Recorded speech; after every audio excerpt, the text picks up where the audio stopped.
E antes de eu começar o nosso estudo, a nossa palestra, eu queria fazer um convite. Não é de Jesus, esse convite é particular, é meu mesmo.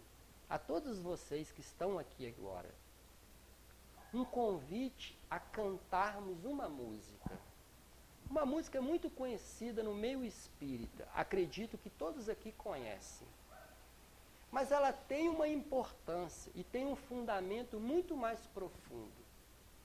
Quando a gente canta unidos, juntos, a música que toca nosso coração e a nossa mente. Mas não só cantar com as palavras, mas poder observarmos aquilo que estamos cantando. Porque muitas das vezes somos assim, falamos palavras sem observar o que estamos falando. Qual o sentido daquilo que nós geramos nas palavras? Uma energia, que pode ser uma energia positiva, como pode ser uma energia negativa. Então a música, ela tem esse equilíbrio na balança, de poder filtrar, purificar os nossos pensamentos, os nossos sentimentos. Então esse é o convite que eu quero fazer para vocês que estão aqui. Que vocês possam me acompanhar nesta música. Se alguém conhecer a música, pode cantar junto. Se não conhecer, apenas escute, com muita tranquilidade, com muita calma, para que a gente possa fazer o sentido que a música traz. A música é essa. Quanta luz neste ambiente, descendo sobre nós, vibrando em nossa mente. Quanta luz, quanto assim em prece, como a alma cresce aos olhos de Jesus. Quanta luz, quanto em oração a voz do Mestre fala aos nossos corações.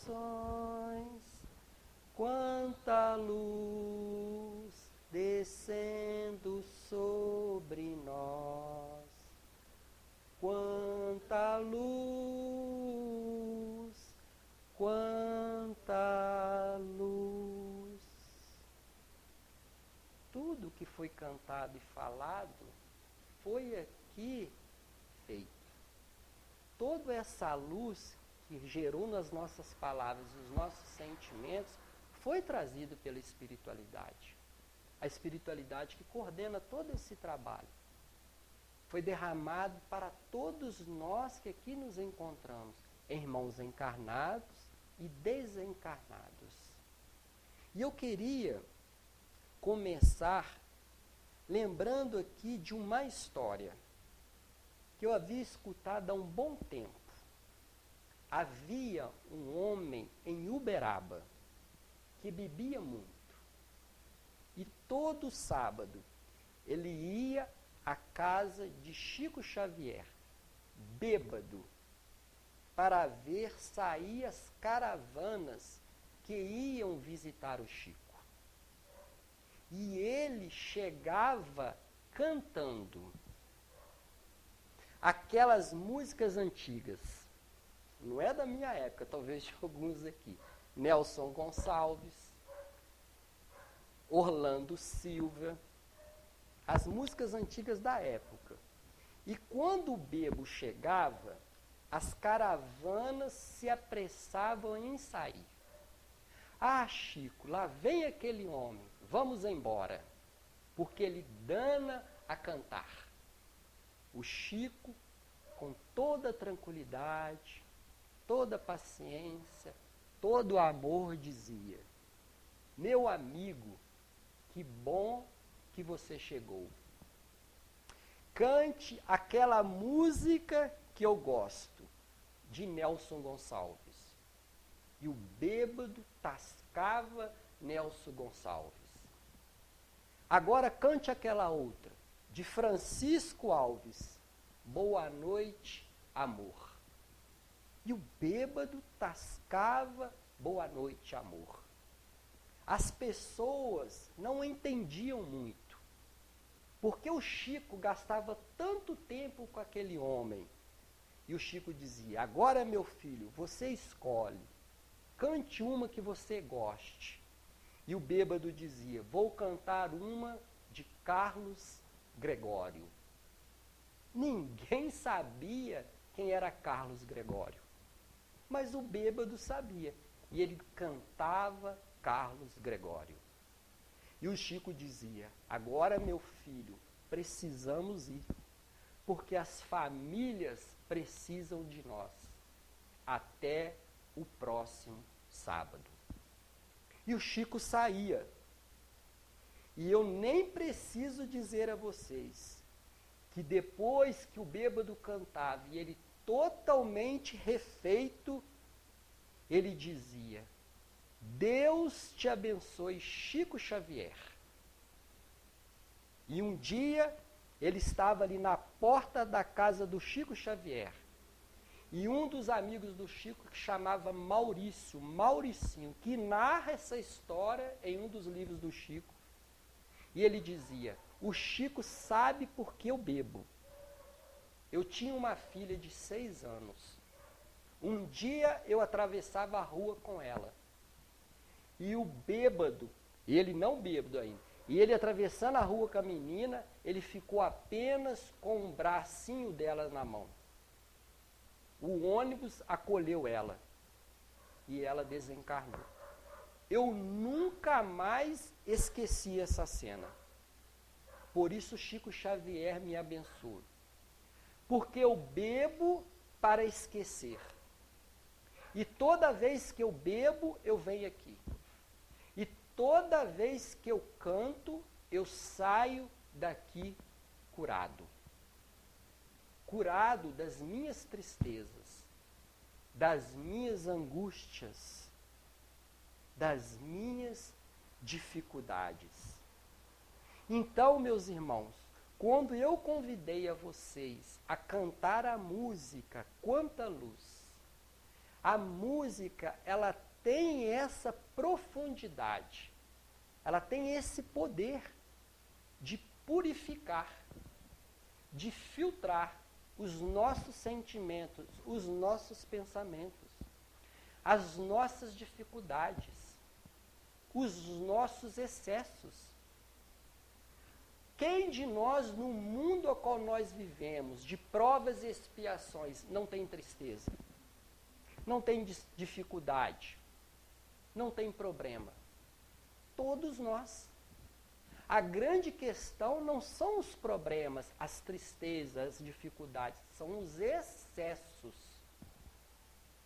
E a música tem esse poder de filtrar os nossos excessos, as nossas tristezas, as nossas ansiedades.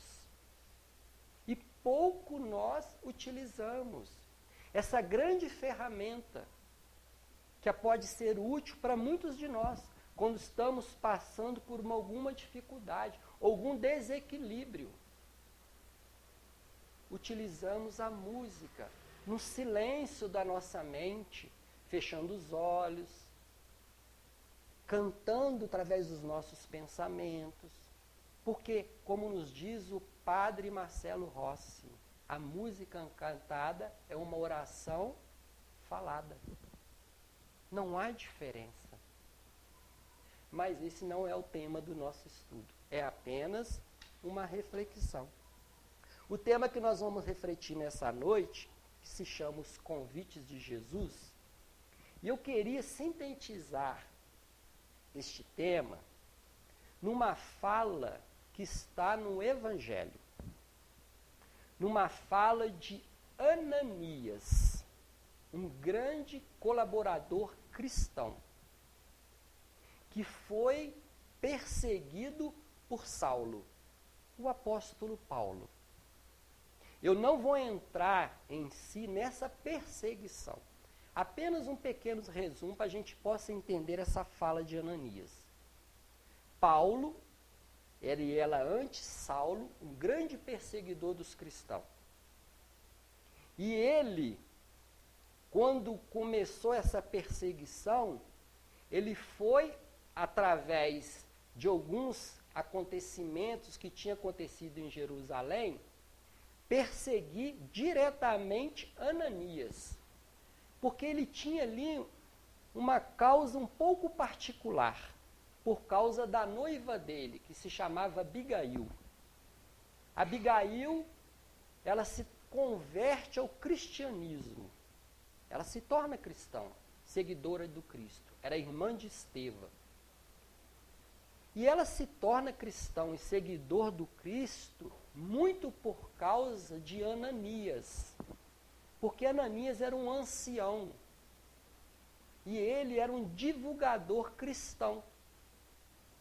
E ele muitas das vezes ia pregar na cidade de Corintos. As pregações que ele fazia lá a respeito do Cristo, o que a gente faz aqui hoje, divulgar, né, o cristianismo, divulgar a doutrina espírita, através da fala, através do exemplo, através da prática. Ananias fazia isso na região de Damasco, na região de Corintos.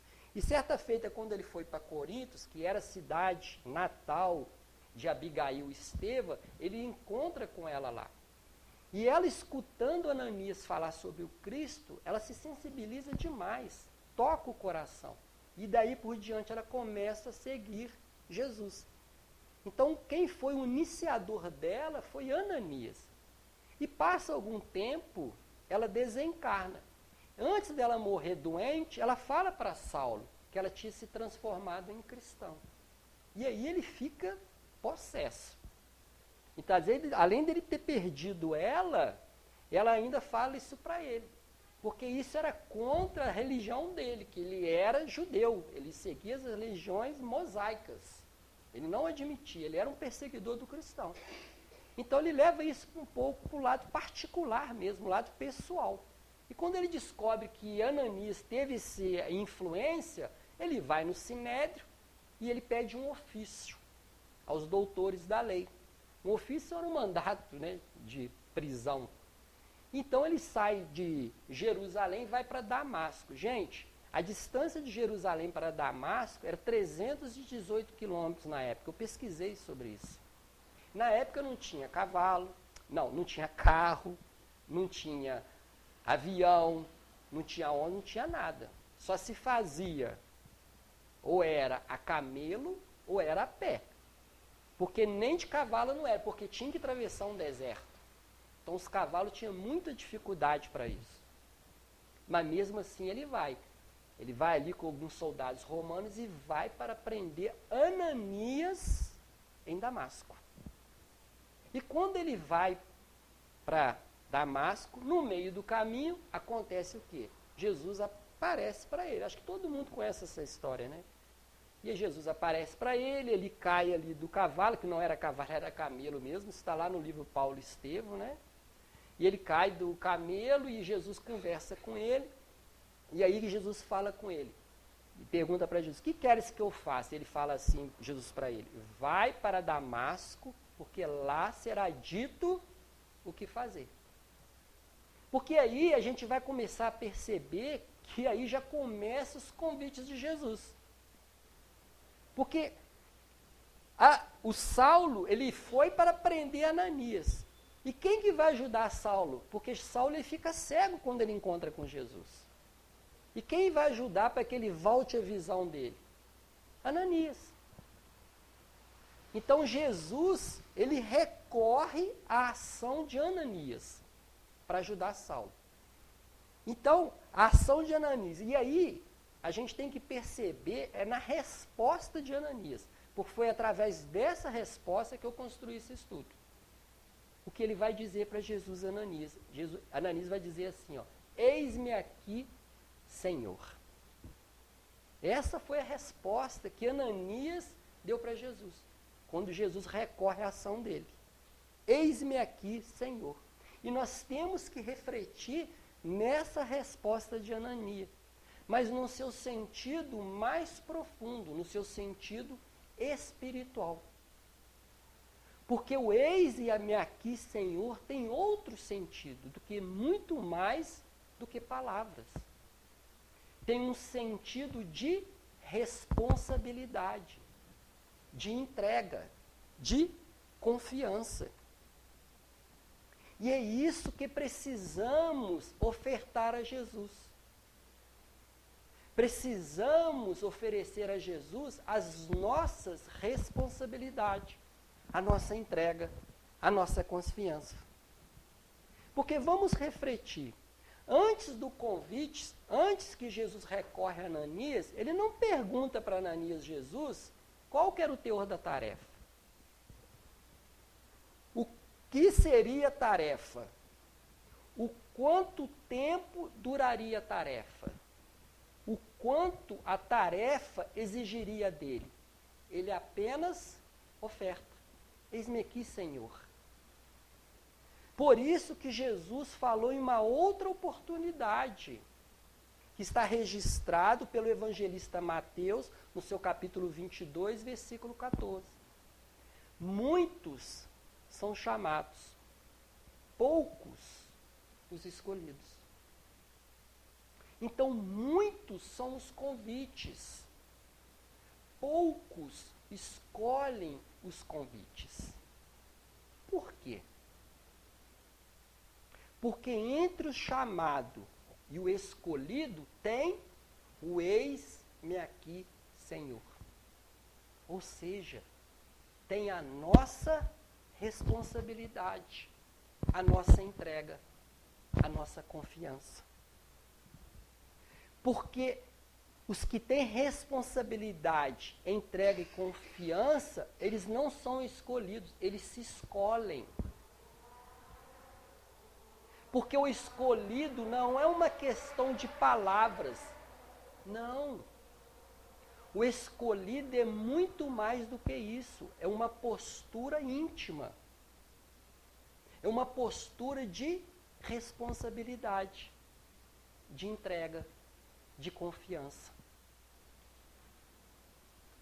Meus irmãos, creio que todos nós que aqui hoje estamos, encarnados e desencarnados, já manifestamos pelo menos um anseio de atender esse convite de Jesus. Todos nós.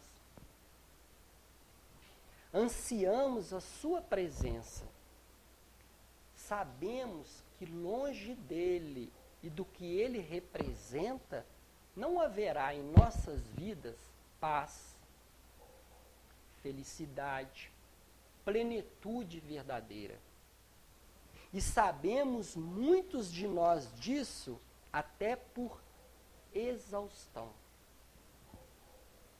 Por exaustão. Por termos percorrido tantos caminhos e tantas jornadas longe dele. Por exaustão, por desilusão. Tem uma frase muito comum, que é no meio espírita. Quando a gente vai nas casas espíritas, né, a gente escuta muito essa frase, né? Se não for pelo amor, vai pela dor. Gente, qual que é a primeira opção? Amor. Mas se não for por essa opção, qual que é a segunda opção? Dor. Então, por exaustão, por desilusão, às vezes por dor, fomos descobrindo que Jesus, não a doutrina espírita somente, não a casa espírita somente, porque o patamar de todas as casas religiosas do mundo está Jesus, governando-as a todas, pela vontade de Deus, pela vontade do Pai. Então fomos descobrindo por exaustão, por desilusão e pela dor, que ele, Jesus, o Mestre, é o caminho. É o caminho de todos nós. É a nossa verdade. A verdade integral. A verdade consensual. Que está gravado aonde? Nas nossas consciências. Que é a vida. Não a vida na matéria somente, a vida imortal, porque ele nos trouxe isso.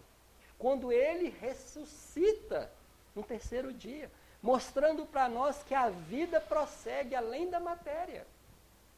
E graças às lentes da doutrina espírita, nós temos hoje a oportunidade de entender esses dois mundos de uma vida só. O mundo espiritual e o mundo material. Então, em nós já há um anseio de aceitar esse convite. Mas talvez falta em nós a sensibilidade de ouvir este convite. E este é um dos primeiros esforços nossos. E através do estudo do Evangelho e o estudo de nós mesmos, nós vamos aprendendo e vamos dentro de nós abrindo uma acústica, uma sensibilidade capaz de ouvir essa voz, que a todos nos convida. Essa voz que até então, muitas das vezes, foram abafadas por outras vozes, dentro e fora de nós. Porque nós estamos cercados de ruídos, de vozes de sereias, falsos profetas, que gritam dentro e fora de nós, que nos convida para outros caminhos, bem distintos e bem distantes dos caminhos do Senhor. Emmanuel tem uma mensagem que ele vai falar sobre essas vozes, que se chama Entre as Falsas Vozes, que ele vai dizer assim: dessas tantas vozes que ainda decoa dentro de nós e também fora, chamando-nos aos velhos labirintos e tortuosos caminhos que já andamos e percorremos tantas vezes, que só dores e desilusões nos trouxeram. Essas vozes seguem a nos chamar. Então é preciso que aprendemos a filtrar, como a música, que vai filtrando os nossos excessos. Porque em todos os tempos, nos séculos e séculos da humanidade, em todos os lugares, há uma voz, a voz do bom pastor, que está registrado pelo evangelista João no seu capítulo 10. Ele vai nos dizer: as minhas ovelhas conhecem a minha voz. As minhas ovelhas conhecem a minha voz.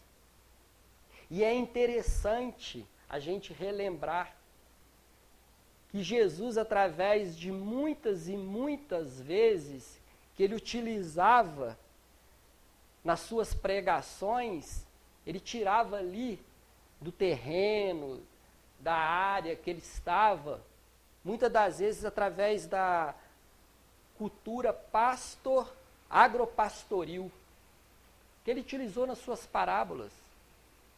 Qual que é a cultura agropastoril? Porque a cultura agropastoril, o pastor, ele sabe que as ovelhas têm uma percepção diferente pela sua voz. E aí eu me recordo de um videozinho que eu vi na internet há pouco tempo, que é interessante, que fala de uma forma mais simples sobre isso.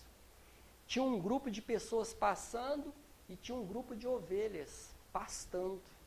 Quando esse grupo de pessoas passando viu as ovelhas, eles pararam e começaram a mexer com as ovelhas.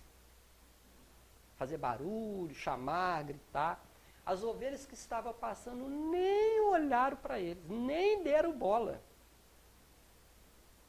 Mas, quando o pastor falou, todas as ovelhas que estavam passando virou-se para ele. Por quê? Porque pela intimidade, elas foram construindo com ele essa percepção, para escutar a voz dele, no meio de tantas vozes. E é isso que precisamos com Jesus. No meio de tantos barulhos, de tantas vozes, tantos ruídos no mundo, precisamos escutar a voz do bom pastor. Então vamos conseguindo escutar os seus convites. Em meio aos falsos profetas que dentro de nós ainda gritam, não perdoa, não releve, não aceite, revolte-se. Ecoa aquela outra voz que diz assim: misericórdia eu quero e não sacrifício. Em meio às vozes do mundo que nos convida, consuma, goze, aproveite, porque a vida é só isso. Ecoa aquela outra voz que diz assim: as palavras que eu lhes trouxe são palavras de vida eterna. As palavras que eu lhes trouxe são palavras de vida eterna. E aqui eu trouxe um texto do Emmanuel que está no livro Instrumento do Tempo, no seu capítulo 24.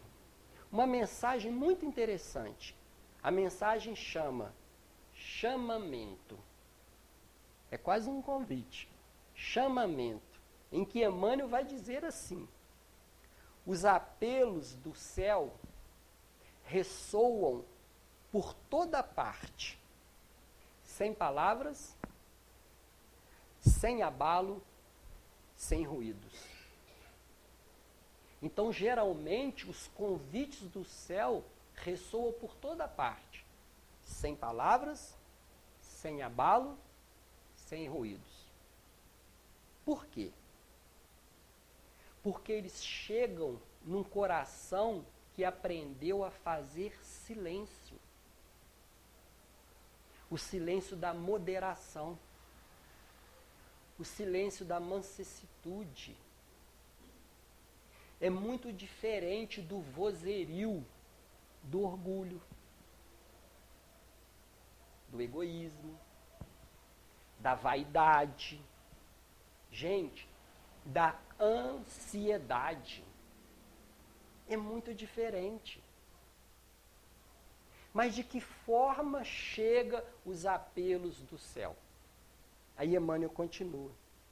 É a dureza de coração que te convida ao exercício da piedade. A dureza de coração que te convida ao exercício da piedade. Quantos de nós pensa num convite de Jesus chegaria daquela forma, daquela notícia, daquele irmão nosso, na dureza do coração dele? Que nos fala de um crime hediondo. Quantos de nós pensa nisso como um convite de Jesus? Mas é um convite à compaixão. Um convite à misericórdia. Quantos de nós pensa ou enxerga naquele parente difícil, naquele patrão, naquele vizinho, naquele familiar difícil de se lidar, difícil de conversar, difícil de conviver, um convite de Jesus para que a gente possa atuar. Atuar a paciência, a benevolência, o perdão. Porque muitas das vezes nós queremos atuar ou aplicar aquilo que nós aprendemos com Jesus dentro da casa espírita, dentro de uma casa religiosa. Nós entramos daquela porta para dentro, nós vestimos, no seu sentido de reflexão, uma postura que talvez nós não vestimos dentro do nosso lar. na convivência com o nosso semelhante, sejam aqueles que estão longe ou próximo de nós. Mas tudo isso é um convite de Jesus, para que a gente possa atuar. E aí continua Emmanuel. É a dor que te pede reconforto balsamizante. A dor que te pede reconforto balsamizante. A dor que nós identificamos mais próxima e longe de nós é um convite de Jesus à sensibilidade. Porque através da dor do outro, nós vamos nos humanizando. Eu me recordo aqui, há uns tempos atrás, antes da pandemia, nós lá na nossa casa, a gente tinha um grupo que fazia visita religiosa no Asconcer. Então era um grupo de tarefeiros da casa. A gente marcava lá toda quarta-feira, de 15 em 15 dias, em determinado horário, a gente ia lá fazer visita. Conversar com aquelas pessoas que estavam lá fazendo tratamento, passando pelas suas dores, suas dificuldades, suas enfermidades. Não porque elas estavam lá desamparadas, porque não estavam, gente. Nem pela medicina da terra, mas muito menos pela medicina espiritual. Mas o convite de Jesus é a sensibilidade. Porque talvez a gente vai lá para ajudar os outros, a gente sai de lá ajudado. A gente sai de lá para ajudar, a gente sai recompensado. E a gente começa a perceber que as nossas dores, as dores dos outros nos humaniza. Vai abrindo dentro de nós sensibilidade que muitas das vezes fica escondida dentro de nós, que a gente não acha. A gente não enxerga em nós. Então a gente começa a mudar as visões de enxergar o mundo e a nós mesmos. Quando a gente vê uma pessoa ali no tratamento paliativo, uma pessoa ali desenganada pela medicina, mas uma pessoa que está ali resignada, que está confiante, que está ali resignada de enfrentar toda aquela situação. E a gente conversa com a pessoa para levar um alívio, cabe que a gente recebe o alívio. E é isso que Emmanuel está falando. E eu também me recordo de outro caso, que é muito conhecido pelos espíritas. Muitos aqui vão saber, Jerônimo Mendonça, o gigante deitado. Gente, ele já desencarnou, mas se vocês quiserem, se vocês chegarem em casa, quando tiver uma oportunidade, vão lá no YouTube, tem tanta coisa boa na internet, né? Mas também tem tanta coisa que não é. Vamos procurar aquilo que é bom para a gente. E vamos entrar, vamos aprender, vamos nos esclarecer, para a gente abrir nossa mente e coração, para a gente entender o que a gente está fazendo nesse planeta e as oportunidades que a gente está tendo, para a gente não perder tempo. Mas esse grande irmão, ele era um palestrante. Eu não sou palestrante. Ele era. E se ele fosse convidado pelo Renato para vir aqui, gente, você sabe como é que ele ia chegar ali? Não era andando, não. Porque ele não andava. Ele tinha uma paralisia do pescoço para baixo. Ele ia chegar aqui numa maca, cama. Ele não podia ficar nem sentado. Eles levavam ele numa cama para fazer palestra. Ele tinha um problema de pulmão seríssimo, que não tinha cura. E ele chegava, tinha que afastar os móveis, colocar a cama dele aqui, o microfone.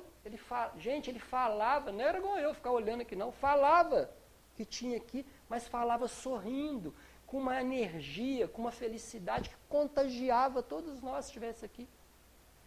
A gente saía pleno, falando, não tem dificuldade no mundo. E ele, passando por muitas dificuldades em determinado momento da vida dele, muitas dificuldades de saúde mesmo, saúde física, tinha ficado muito difícil, ele achou que ele ia desencarnar. Que ele ia morrer mesmo. E ele era muito amigo de Chico Xavier. Então o que ele pede para os familiares, para os amigos dele? Levasse ele lá em Uberaba, porque ele queria despedir do Chico. Porque na cabeça dele ele ia desencarnar, ia morrer.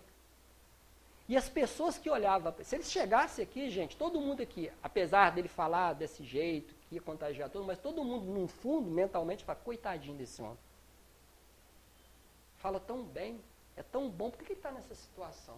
Coitadinho. Todo mundo. E ele pediu para levar-se ele Uberaba.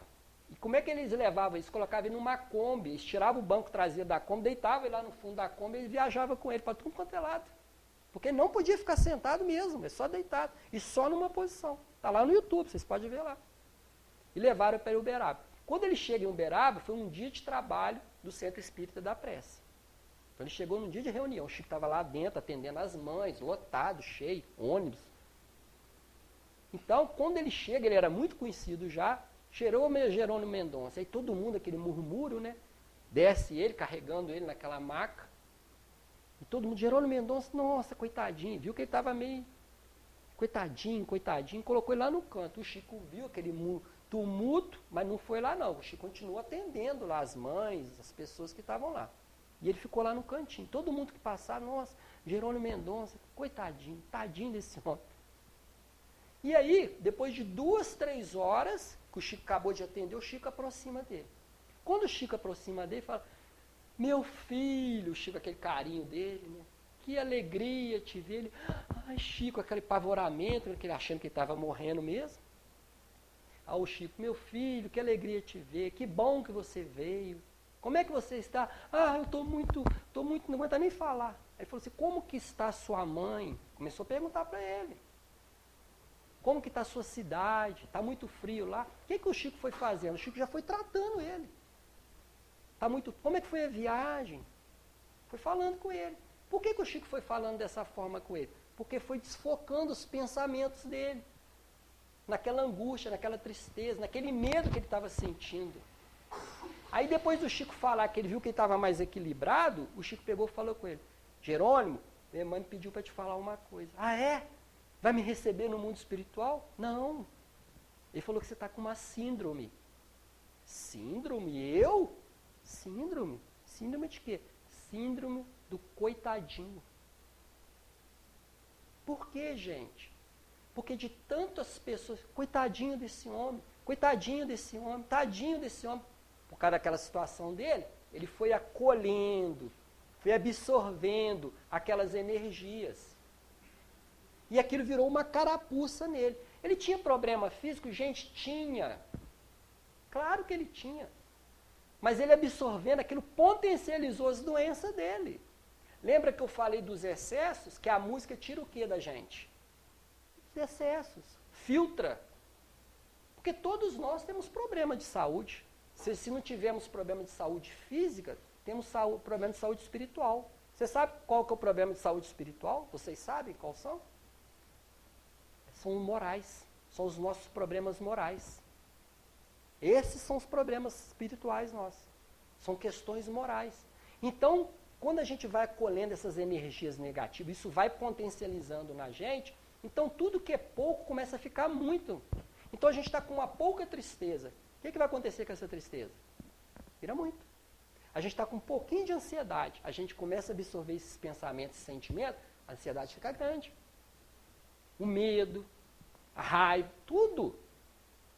E aí o Chico falou para ele. Aí o que o Chico fez? Colocou a mão no peito dele, porque ele sentia dores mesmo, que estava muito. Deu o passe nele, deixou ele lá no cantinho. Passou 1, 2 horas o Chico atendendo lá, não deu para voltar lá. Ele entendeu, Jerônimo Mendonça entendeu. Eu falei, nossa, então o problema não era da morte, o problema era meu excesso, que eu fui absorvendo. Ele entendeu, como ele não tinha mais como chegar perto do Chico, ele pediu para voltar para casa. Ele ainda durou mais 12 anos. E ele entendeu. Vocês sabem o que ele falou para o Chico, quando ele foi embora? Ele falou assim, Chico Xavier, muito obrigado, muita paz. Aí o Chico de lá falou assim para ele, Jerônimo, Emmanuel pedi para te dizer, tira o Z, coloque o R, muita par. Ou seja, muito trabalho, muito serviço. Ele durou 12 anos. Gente, não é só trabalho formal, não. É trabalho, serviço para dentro de nós, para a gente combater esses excessos. É trabalho na caridade, que vai julgando dentro de nós luminosidade, bom ânimo, alegria de servir. Esse trabalho da reforma íntima, esse serviço que muitas das vezes a gente precisa. Porque às vezes a gente fica preso só nos trabalhos da matéria. Não que a gente não deva menosprezar, não, todos nós devemos trabalhar, mas a gente tem que saber o equilíbrio. A gente tem muito mais para oferecer e pouco nós estamos fazendo. E esses trabalhos, esses serviços que a gente vai fazendo em benefício do outro e se transformando intimamente a gente, isso são medicações, são remédios que não tem na farmácia, que não se dá no hospital, que não entra na nossa veia. Isso vem que a gente não enxerga. Vem através, como a gente cantou a música. Vem através se a gente enxergar, mas derrama para dentro de nós. Vai para a nossa alma, para o nosso espírito. Vai para a nossa essência. E aí continua Emmanuel. É a calúnia que te reclama o esforço heróico do perdão, com absoluto esquecimento do mal. A calúnia que te reclama o esforço heróico do perdão, com absoluto esquecimento do mal. Então, Emmanuel, ele vai numerando aqui etapas e etapas para que a gente possa aqui refletir sobre esses convites. Os convites de Jesus estão por toda parte, em todos os lugares. Não está centralizado em determinada religião, em determinada sociedade, em determinada cultura ou determinado tempo. É para tudo e todos, para o infinito. A gente é convidado por Jesus a servir na sua seara. Essa semana, eu fazendo uma leitura de um livro, a Revista Espírita, que eu estou estudando, e aí tinha um comentário do Espírito Lameniès. Não sei se é assim mesmo que fala, né? Lameniès, que é o Espírito que fala. Que ele tem uma mensagem no Evangelho segundo o Espiritismo, mas só que Kardec não deu para trazer todas as mensagens, então ele colocou muitas das mensagens desses Espíritos na Revista Espírita. E aí ele fala sobre a caridade. E eu achei interessante, porque eu já estudei sobre caridade, já falei sobre caridade, mas dessa forma eu não tinha ainda dessa forma refletido.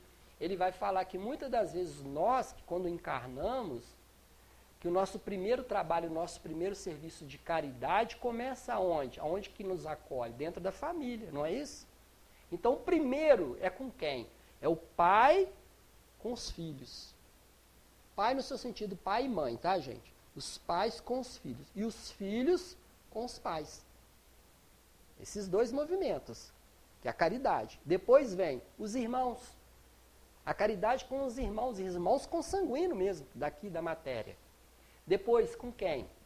Com a família com o todo. E depois, porque ele vai numerando as etapas, do primeiro, segundo, vai até o 14. Primeiro, segundo, ele vai falando. Aí depois ele fala da família. E depois, dos amigos, a caridade com os amigos. E aí, lá por último, quase chegando no final, ele fala caridade com os pobres. E aí, sabe o que ele fala no finalzinho? Ele fala que a gente inverteu a lógica. O que a gente colocou primeiro? A caridade com os pobres. Às vezes a gente é muito caridoso com a pessoa. Não que a gente não deva ser, gente. Claro que devemos. Mas a gente tem que tomar muito cuidado. Aquilo que gera em nosso coração. Porque o convite de Jesus para atuar não é só com os pobres, não. É também. Mas às vezes dentro da nossa casa a gente tem um pobre. Mas não é um pobre de situação financeira, de recursos, mas às vezes é um pobre de ignorância. Às vezes é um pobre de angústia, de medo, de tristeza, e a gente está ali para atuar com a pessoa que está do nosso lado, a gente não atua, porque a gente não percebe. A gente não tem a sensibilidade de escutar esses convites. Eu achei interessante isso. A gente inverte a lista. A gente coloca os pobres primeiro, depois isso, os amigos, aqueles, os vizinhos, por último, os familiares. A gente tem dificuldade de lidar.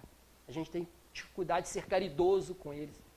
Caridoso não é o sentido só de dar as coisas materiais, no sentido da boa palavra, do saber silenciar, do saber escutar, saber ouvir. Isso é caridade, gente. Caridade material e caridade moral, está lá no Evangelho. Então, para a gente finalizar, eu queria finalizar aqui com uma reflexão que é bastante interessante, que eu gosto muito. Que está no livro Pontos e Contos, do espírito Humberto de Campos, pela psicografia do Chico. Uma história muito bonita, que fala um pouco sobre esse convite, essa forma que Jesus nos convida.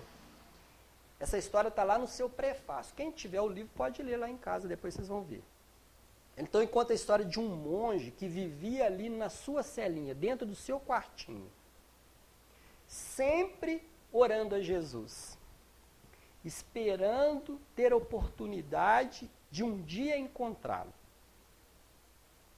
poder conversar com ele. Certa feita, tão profunda e tão sincera foi a sua oração, que ao se dar por si, percebeu que não estava mais sozinho na sua celinha ali no seu quartinho. De repente percebeu que Jesus ali estava com ele. Nesse exato momento, tomado de emoção profundas, as lágrimas banhavam os olhos. Ele ouve os sinais do mosteiro, os sinos do mosteiro a tocar, indicando a hora de trabalhar, junto aos aflitos que se aglomeravam na porta do mosteiro. Seu coração se dividiu. De um lado, o sino a chamá-lo ao serviço. Por outro lado, ali Jesus diante dele, aquela convivência sublime entre o que era mais agradável e o convite do dever, escolheu ele o convite do dever. Com muito custo, ergueu-se, deixou Jesus em sua cela e foi em direção ao serviço, junto aos aflitos. Por lá operou, trabalhou, amparou, consolou. E depois de algumas horas de serviço, voltou para a sua cela, pensando naquela oportunidade valiosa que a tinha tido, mas que infelizmente não podia ter curtido o tanto que desejava.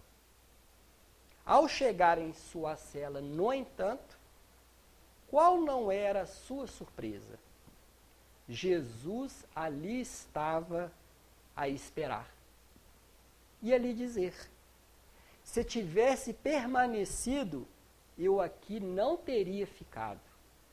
Mas, quando fosse servir, atendendo o meu convite, foste escolhido a estar mais junto de mim e da minha convivência. Então eu finalizo o nosso estudo, a nossa reflexão dessa noite, com essa história, para que a gente possa, de alguma forma, poder perceber, ouvir ou sentir os convites de Jesus. Aonde é que nós estivermos, com quem estivermos e aonde estivermos, podemos estar com Jesus e com Ele podemos servir e trabalhar na sua seara de luz, que a todos nós nos convida, aqui hoje e para todo sempre. Que assim seja.